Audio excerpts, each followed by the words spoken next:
want to get this show on the road, especially for our folks standing here in the mosh pit. Hang on there. I love you. Well, let me just start by saying hello, Kalamazoo. Or should I say Kamalazoo? Who is ready to elect the next president of the United States, Kamala Harris? Yes. But let me start, of course, by thanking Hallie for everything she's done to get out the vote here in Michigan. But most of all, I want to thank all of you because, 100 years old, no. Oh, my goodness. You look amazing. I bow down. Doesn't it feel good to be together? I mean, it feels so good. I haven't done this in such a long time. It feels good to see how strong, how hopeful, how energized, how organized we all are.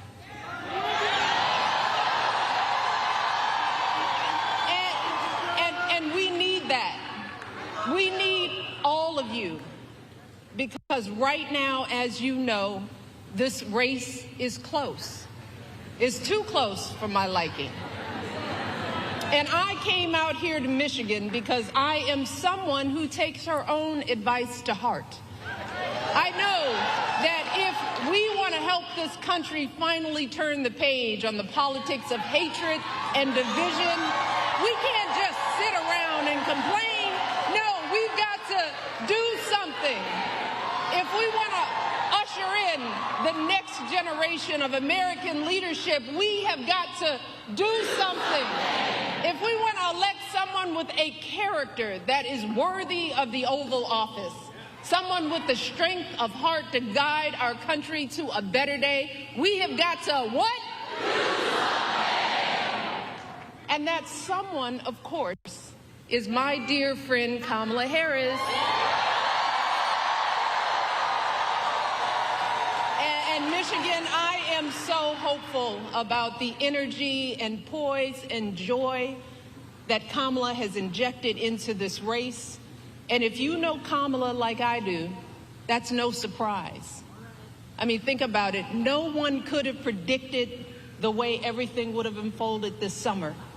And yet, in a critical moment when our country needed her, Kamala couldn't have been more prepared to meet that moment. And she's met it every single day since. Yes.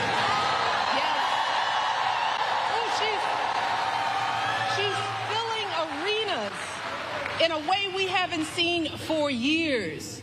She's building a remarkable campaign in record time, dominating her opponent so thoroughly in the debate, he was too scared to face her again.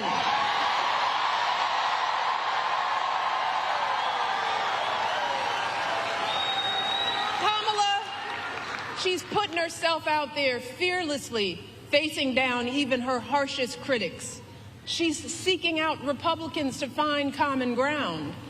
And unlike her opponent, she's not ducking interviews or cowering in safe spaces only with fawning audiences. No, she's showing us what a sane, stable leader looks like. She's not losing her train of thought or stumbling over her words.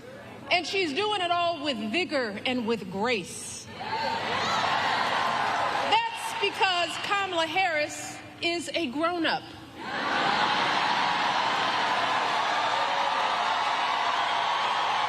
And Lord knows we need a grown-up in the White House. Someone with the maturity and fresh ideas to keep moving our country forward. Kamala is the only candidate in this race who has outlined a clear set of policies, including focusing on lowering costs and reducing drug prices for all Americans, giving tax credits to first-time home buyers, folks starting small businesses, and working families raising our kids, let me tell you, it is a remarkable plan. And these remarkable last few months mirror the way Kamala has handled herself her entire life, fighting for working people and the vulnerable, first as a prosecutor, then as an attorney general, then as a U.S. senator, and now as our vice president of the United States. Taking on the big banks, the transnational gangs and predatory for-profit colleges, and always doing it, holding her head high with warmth and dignity and class. So Michigan, do not buy into the lie that we do not know who Kamala is or what she stands for. This is someone who understands you, all of you, someone from a middle-class family raised mostly by her mom, like so many of us, leaning on her neighbors like we all do.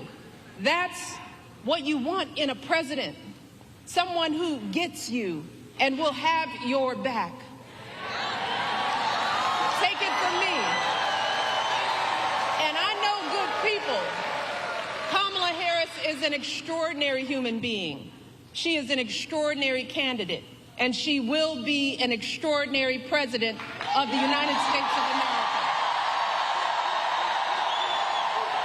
Mark my words, because I don't lie. So Michigan, with all that being said, I got to ask myself, well, why on earth is this race even close? I lay awake at night wondering what in the world is going on. And it's clear to me that the question isn't whether Kamala is ready for this moment, because by every measure, she has demonstrated that she's ready. The real question is, as a country, are we ready for this moment? Are we willing to do what it takes to get her across the finish line, or are we going to let ourselves get distracted and fall for the scam? Are we going to lose sight of the dire consequences if we come up short? And right now, folks, I have to be honest, I'm not completely sure of the answers to those questions. Y'all give me great comfort in this arena. But this is a big country, and that's why all of my hope about Kamala is also accompanied by some genuine fear. Fear for our country, fear for our children, fear for what is coming our way if we forget the stakes in this election. And y'all, that's why I'm here today. And y'all know I hate politics. But I hate to see folks taken advantage of even more. So I wanted to do everything in my power to remind the country that I love, that there's too much we stand to lose if we get this one wrong.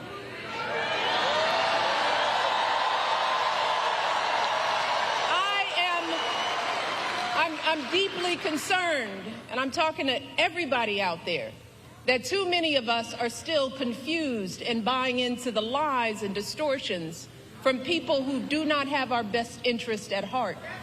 So I want to address some of these concerns head on. Because when you lay out the options, this choice isn't even close. But whether it's online or in the media or in our social circles, there are folks who say they're not sure about Kamala. They accuse her of not providing enough policy detail. Some wonder, do we really know her? Is she too aggressive? Is she not aggressive enough? There are folks sowing seeds of doubt about whether she's who she appears to be. Now, don't get me wrong. Voters have every right to ask hard questions of any candidate seeking office.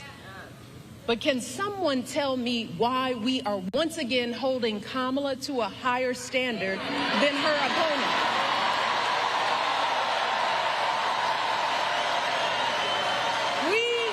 We expect her to be intelligent and articulate, to have a clear set of policies, to never show too much anger, to prove time and a time again that she belongs. But for Trump, we expect nothing at all. No understanding of policy, no ability to put together a coherent argument, no honesty, no decency, no morals.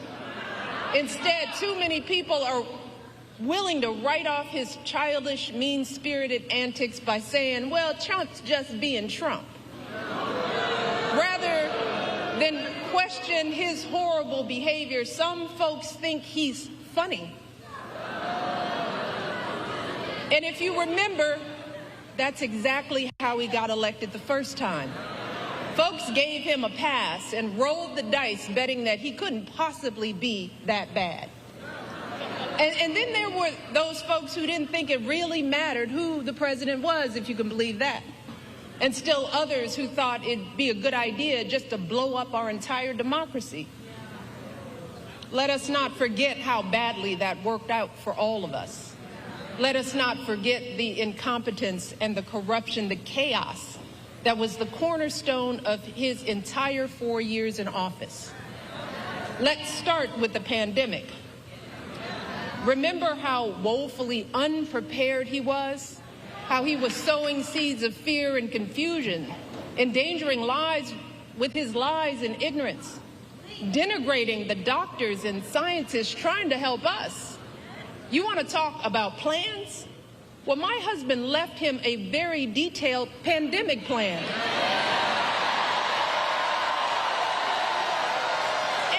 And you know what he did? He ignored it. He had no clue how to get us out of that crisis. No ability to bring back the millions of jobs we lost so suddenly. No idea how to get our students back into school safely. No attempt to help stem the epidemic of loneliness and isolation that too many of our young people are still dealing with. And his failures had real cost. America lost 7 million more jobs during the COVID downturn than the European Union. Among wealthy nations, the United States had one of the highest COVID death rates. Again, all of this occurred with Trump in charge. And sadly, this was just the tragic exclamation point on his disastrous presidency. Installing judges and justices who have now stripped away our reproductive freedoms. Cracking down on protesters marching to protect their sons from being shot because of the color of their skin. Rolling back protections for LGBTQ Americans. Conspiracy theories, unleashing hatred in our communities. And then, when the American people fired him from a job that was too big for him to begin with, he tried to steal it, egging on a violent mob that breached our nation's capital. And when told that his own vice president was in danger, you know what he said? So what? So what, y'all? He said, so what? And after all of that, and there is more, there are still folks wringing their hands, crossing their arms, tuning out, saying they plan to sit this election out to prove a point. Well, let me tell you who isn't tuning out. Many of the folks who served closest to Trump and saw the danger firsthand. His former vice president, almost half of his former cabinet members, the growing list of four-star generals and Republican governors and senators and former House members, all of whom are not publicly supporting his candidacy the second time around. Y'all hear what I said? They are saying no, thank you. Many are speaking out. His chairman of the Joint Chiefs of Staff, for example, said, and these are his words, that Trump is fascist to the core. His Joint Chief of Staff. These folks know that nothing this man says or does is funny in any way. So I hope you'll forgive me if I'm a little frustrated that some of us are choosing to ignore Donald Trump's gross incompetence while asking Kamala to dazzle us at every turn. I hope that you'll forgive me if I'm a little angry that we are indifferent to his erratic behavior, his obvious mental decline, his history as a convicted felon, a known slumlord, a predator found liable for sexual abuse. All of this while we pick apart Kamala's answers from interviews that he doesn't even have the courage to do, y'all. So I am praying that those of us contemplating voting for Trump or not voting at all will snap out of whatever fog we are in. I am praying that we consider the decades of sacrifice and struggle by all of our ancestors, the folks who marched and sacrificed and shed their blood for us. We have to ask ourselves, is a vote for Trump or no vote at all the way we honor their lives? And if that's the case, well, that surely doesn't sound like freedom to me. Because let me tell you, in any other profession or arena, Trump's criminal track record and amoral character would be embarrassing, shameful, and disqualifying. So, I hope that you will forgive me if I am worried that we will blow this opportunity to finally turn the page on the ugliness once and for all. Because believe me, if Donald Trump is president again, at some point or another, that ugliness will touch all of our lives. And it will not matter what you look like, how you worship, who you love, or how you vote. If you don't make 6 or 8 or 12 figures, if you're not famous, if you criticize or disagree with him in any way, if he doesn't view you as his equal or relevant to his ambitions, I promise you, he will not think about you when he gets into the Oval Office. And that will have real consequences for all of us.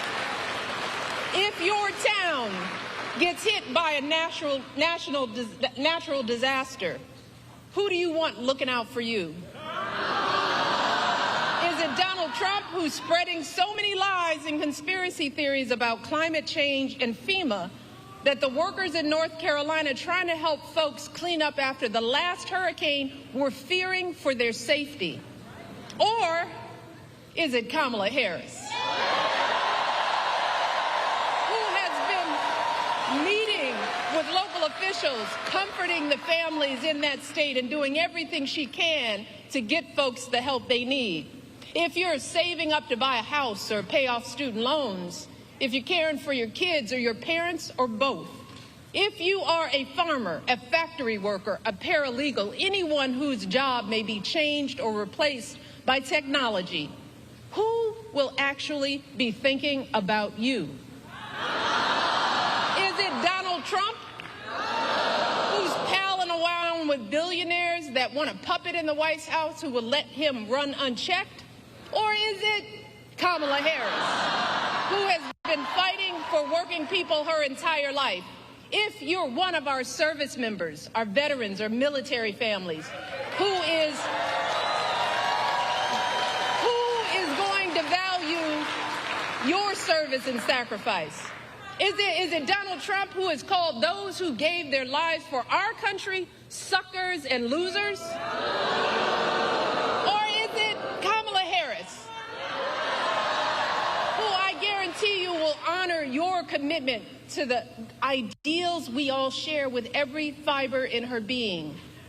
And if you are a mother who has lost sleep worrying if your son could be the victim of a nightmare traffic stop gone bad, if you've ever been out there marching and weeping for justice, who do you think is going to have your back? Is it Donald Trump, who once took out a full-page ad to demonize innocent young black teenagers in New York City, who has dreamed openly about his own version of a purge, where, in his words, he has said for one day, one real rough, nasty day, he says, he will allow cops to use violence indiscriminately, who I am sure has never spent a single second thinking about the lives on the other end of those batons. Or is it Kamala Harris,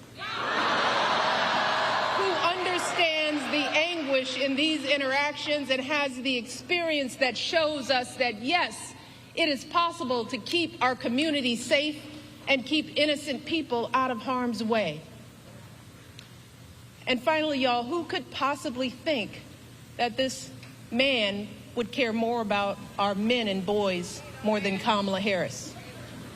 And while we're at it, I want to think about who do you think possibly would care more about our reproductive health?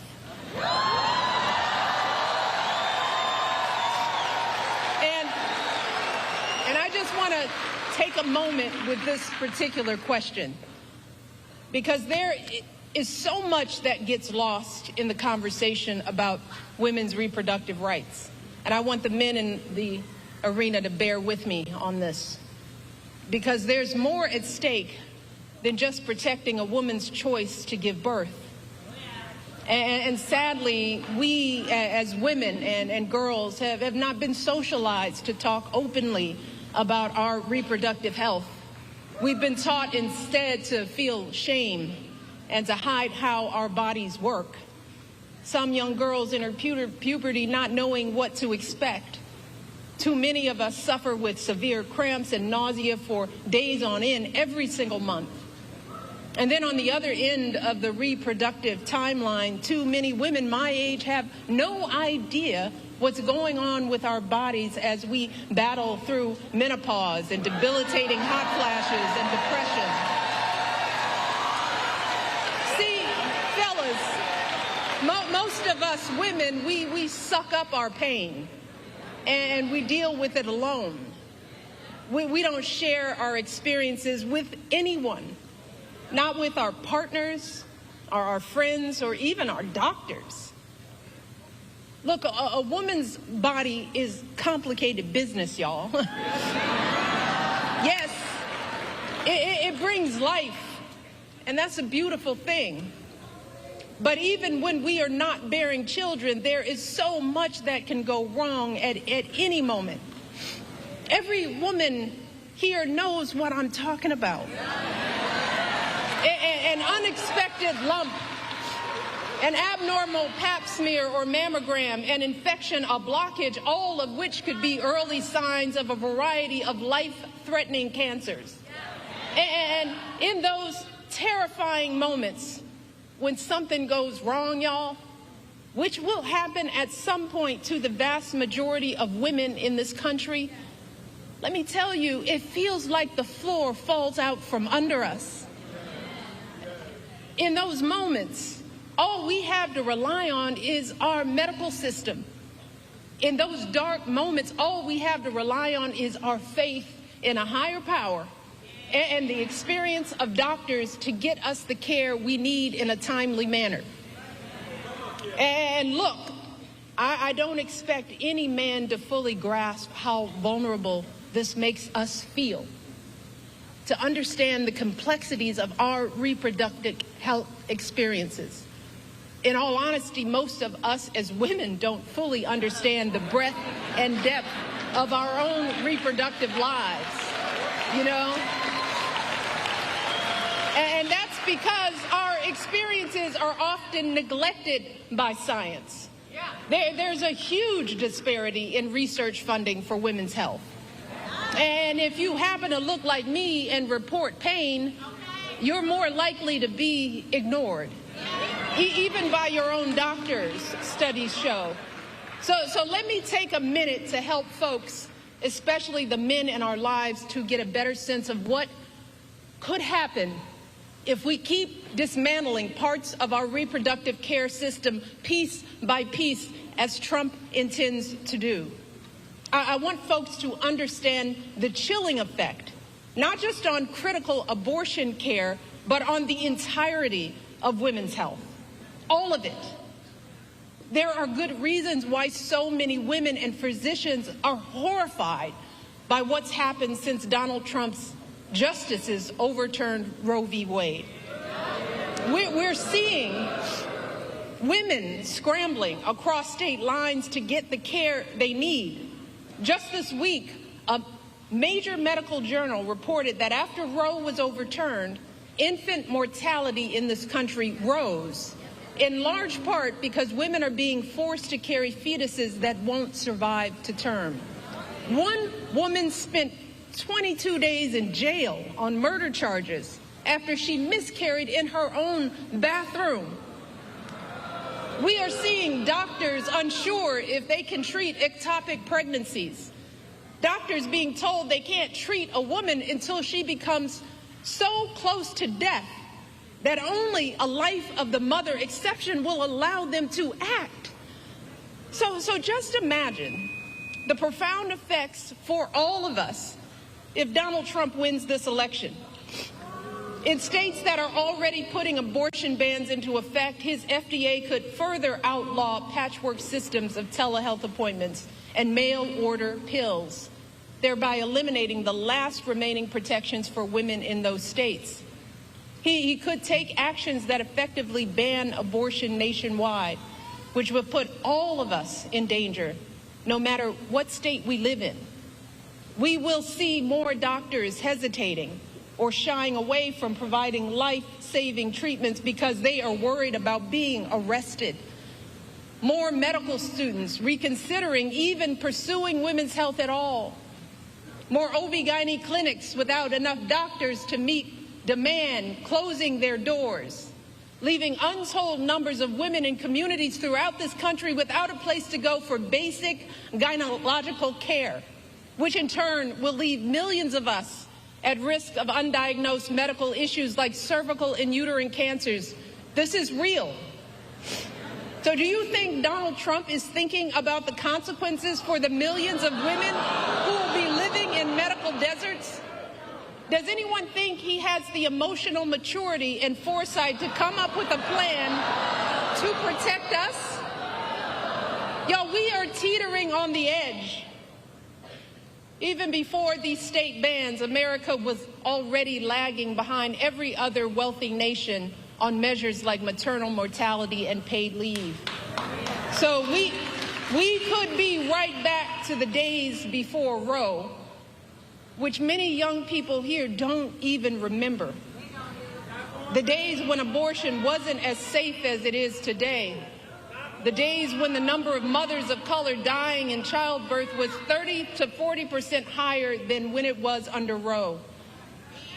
So to the men who love us, let me just try to paint a picture of what it will feel like if America, the wealthiest nation on earth, keeps revoking basic care from its women, and how it will affect every single woman in your life. Your girlfriend could be the one in legal jeopardy if she needs a pill from out of state or overseas, or if she has to travel across state lines because the local clinic closed up. Your wife or mother could be the ones at higher risk of dying from undiagnosed cervical cancer because they have no access to regular gynecological care. Your daughter could be the one too terrified to call the doctor if she's bleeding during an unexpected pregnancy. Your niece could be the one miscarrying in her bathtub after the hospital turned her away. And this will not just affect women, it will affect you and your sons. The devastating consequences of teen pregnancy won't just be borne by young girls, but also by the young men who are the fathers. They too will have their dreams of going to college, their entire futures totally upended by an unwanted pregnancy. If you and your partner are expecting a child, you will be right by her side at the checkups, terrified if her blood pressure is too high, or if there's an issue with the placenta, or if the ultrasound shows that the embryo was implanted in the wrong place, and the doctors aren't sure that they can intervene to keep the woman you love safe.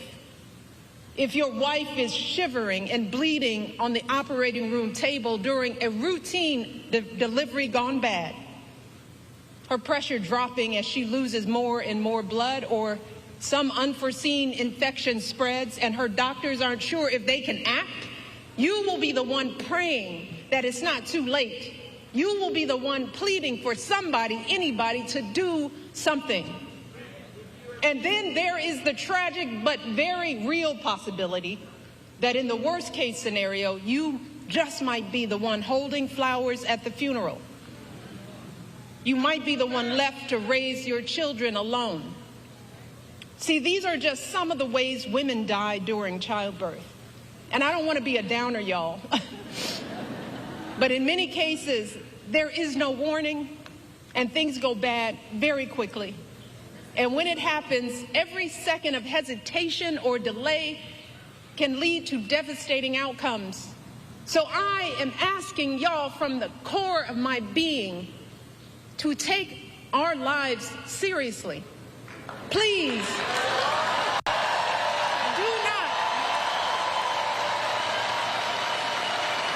do not put our lives in the hands of politicians, mostly men, who have no clue or do not care about what we as women are going through, who don't fully grasp the broad-reaching health implications that their misguided policies will have on our health outcomes. The only people who have standing to make these decisions are women with the advice of their doctors. We are the ones with the knowledge and experience to know what we need.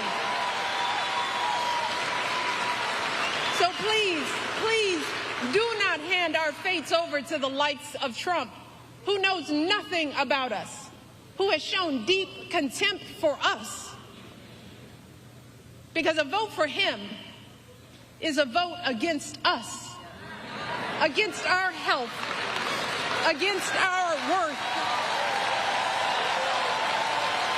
And let me tell you all, to think that the men that we love could be either unaware or indifferent to our plight is simply heartbreaking.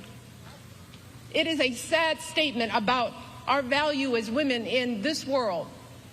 It is both a setback in our quest for equity and a huge blow to our country's standing as a world leader on issues of women's health and gender equality.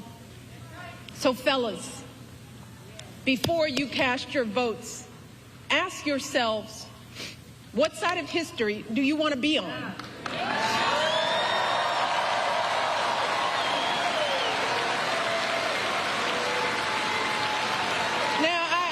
Recognize that there are a lot of angry, disillusioned people out there, upset with the slow pace of change. And I get it. It is reasonable to be frustrated.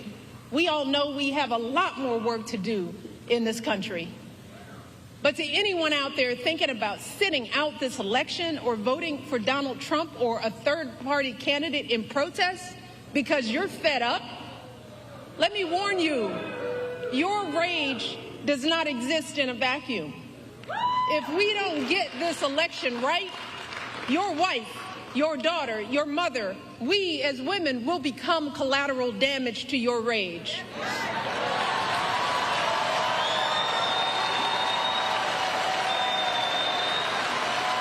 So, are you as men prepared to look into the eyes of the women and children you love and tell them that you supported this assault on our safety? And to the women listening, we have every right to demand that the men in our lives do better by us. We have to use our voices to make these choices clear to the men that we love. Our lives are worth more than their anger and disappointment.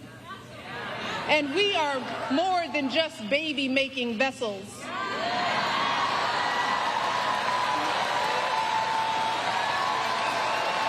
And if you are a woman who lives in a household of men that don't listen to you or value your opinion, just remember that your vote is a private matter.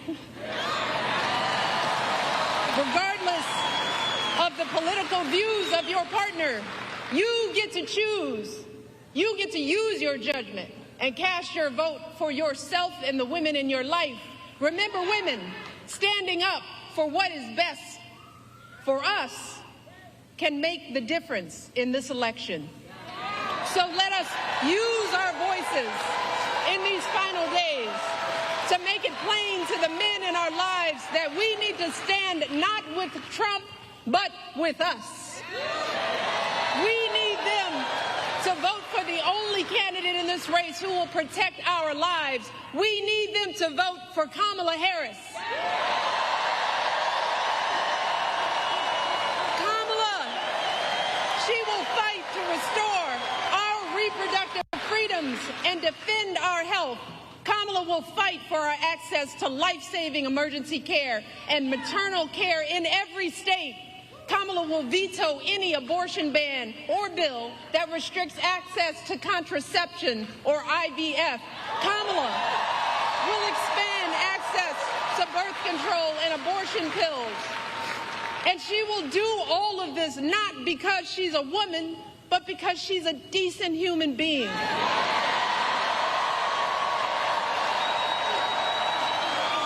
She will do this because she cares about the lives of people other than herself. And that's really what this election is about, Michigan. This isn't just about what we have an obligation to say no to. It's about what we have the opportunity to say yes to. And we can elect someone who has the experience, the character, and the strength to look at all these challenges and still see a brighter day on the other side. Kamala Harris will see us, all of us. Kamala Harris will listen to us, all of us. She will protect our freedom. She'll stand up for all of our lives. She will have our backs for the folks trying to get ahead and those just trying to get by. And in doing so, she will usher in a new generation of American leadership and send the ugliness of Donald Trump and his politics back where it belongs, the past.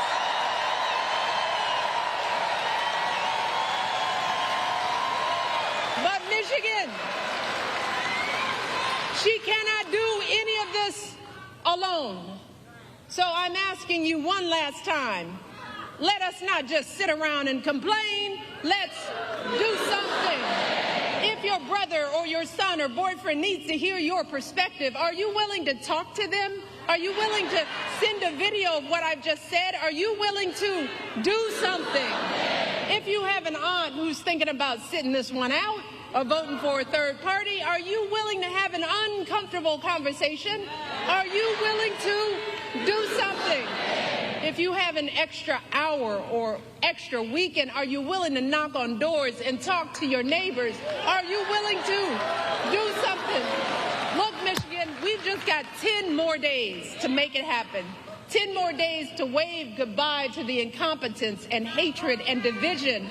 10 more days to welcome in a leader with the character and the heart and the strength worthy of the office she seeks and worthy of the country that we all love. Michigan, let's give Kamala everything we've got. Can we get this done?